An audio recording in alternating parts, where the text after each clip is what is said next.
Okay, so just trialing out the new Ruth set and thought I'd give a few comments on the 1 Corinthians 7 passage that's been coming up quite a bit in our book reading club. Now the Corinthians who are focused on in this passage were a church that were hyper aware of their social status. The Corinthians were also aware that nothing quite affects your status in the eyes of other people as much as your relationships with other people do.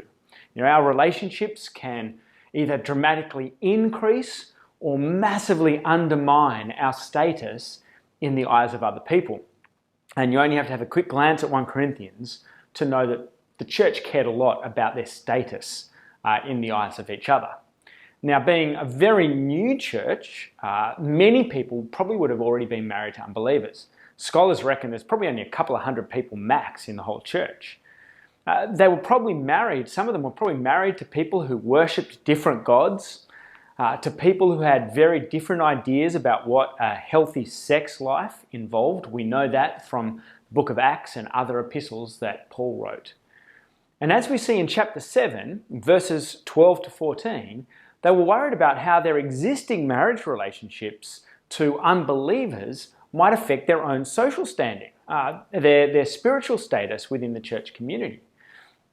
But it seems they weren't only worried about how their marriage to unbelievers would affect them, they were also concerned about the spiritual status of their own kids that they had had with unbelieving husbands. And in fact, some were so worried about how their marriages affected their spiritual and their social status, they were actually contemplating divorce. You just need to read through chapter 7, you get that impression. Even in verse 5, there are some people there who seem to have been withdrawing themselves emotionally and sexually from their spouse. They decided to just to pull back from their marriages out of an anxiety about what was the spiritual status of the relationship. Now, Paul's default advice is in verses 17 to 19, and it's stay as you are. There's no need to change your marital status, Paul says. Our social circumstances, whether we are slaves or married or single, they do nothing to impact our standing, our status before God. As Christians, God has already turned our worldly status inside out and upside down, whether it's our marital status, whether it's our political status, whether it's our religious status, none of it influences how God sees us, even in the slightest. Be content to stay as you are, Paul says. That's his base level advice in chapter 7 of 1 Corinthians. And yet there was this one group of Christians in Corinth who seemed to have really struggled to know how to go about applying Paul's advice on this point. One group of people to whom to simply say stay as you are didn't really resolve their question. I wonder if you have a look with me at verses 25 and following, 25 to 27. Paul writes, "Now about virgins I have no command from the Lord, but I give a judgment as one who by the Lord's mercy is trustworthy. Because of the present crisis, I think that it is good for a man to remain as he is. Are you pledged to a woman? Do not seek to be released. Are you free from such a commitment? Do not look for a wife. But if you do marry, you have not sinned. And if a virgin marries, she has not sinned. But those who marry will face many troubles in this life. And I want to spare you this."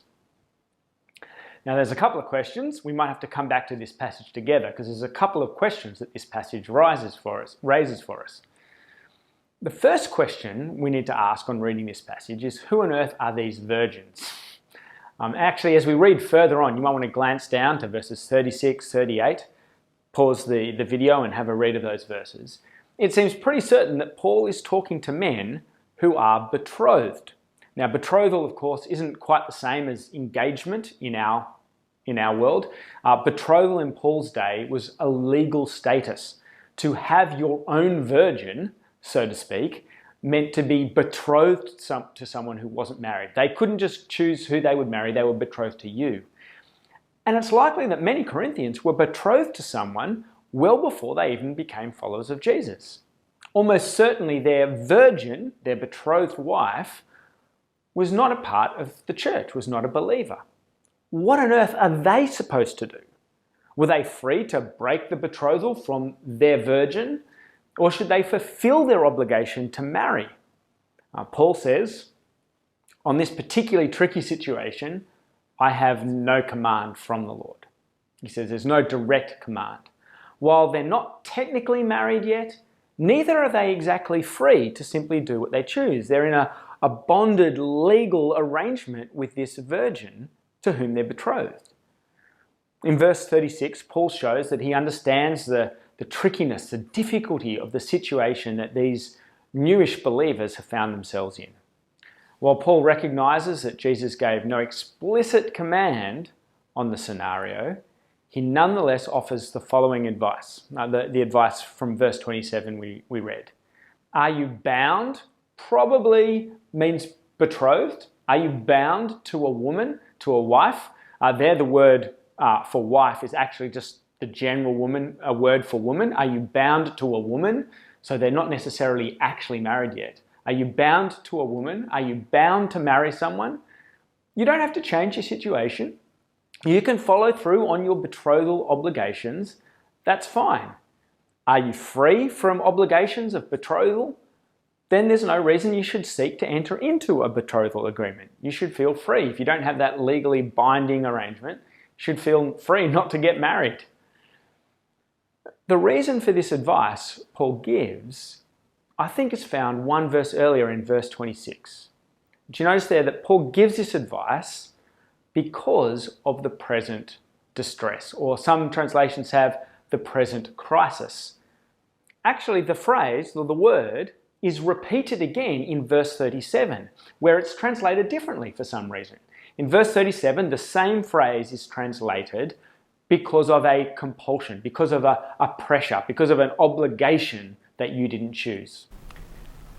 So if we are to read the word in verse 27 and verse 37, this crisis or this outside pressure, this obligation that comes along with betrothal, being pledged in marriage to someone else, I think that helps us make sense of Paul's advice. Paul says in verse 26, because of the present crisis, because of the present obligations, the pressures, social pressures that go along with being betrothed in marriage, I think that it is good for a man to remain as he is. Are you pledged? Are you already betrothed to a woman? Don't seek to be released. Are you free from such a commitment? Are you free from such a pledge or a betrothal to a woman? Don't seek to enter into one of those commitments. Just one other note, I think that also helps with understanding Paul's words about wanting to spare people many troubles.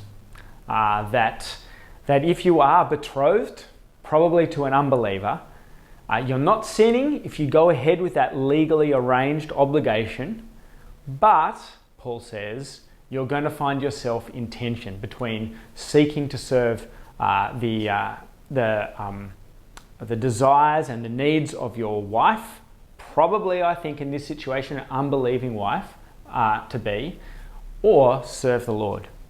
It's interesting that Paul was the only of the apostles who wasn't married.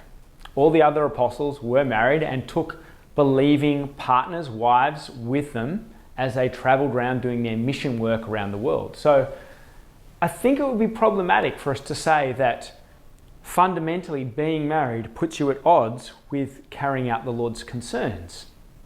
It didn't for any of the other apostles. It didn't create a problem for any of the other apostles apart from Paul himself, who wasn't married. Perhaps Paul might have been betrothed.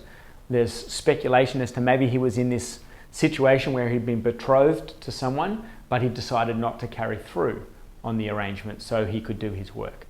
It's difficult to know. But Paul is saying here, if you go ahead with this betrothal that you've already signed up for, that you've already agreed upon, you're not sinning, but it could cause many troubles. And I wish to spare you that. Hopefully, these rambling thoughts give you some little insight into how I would read the passage. More than happy to chat about it with you when we next meet together in our book reading club.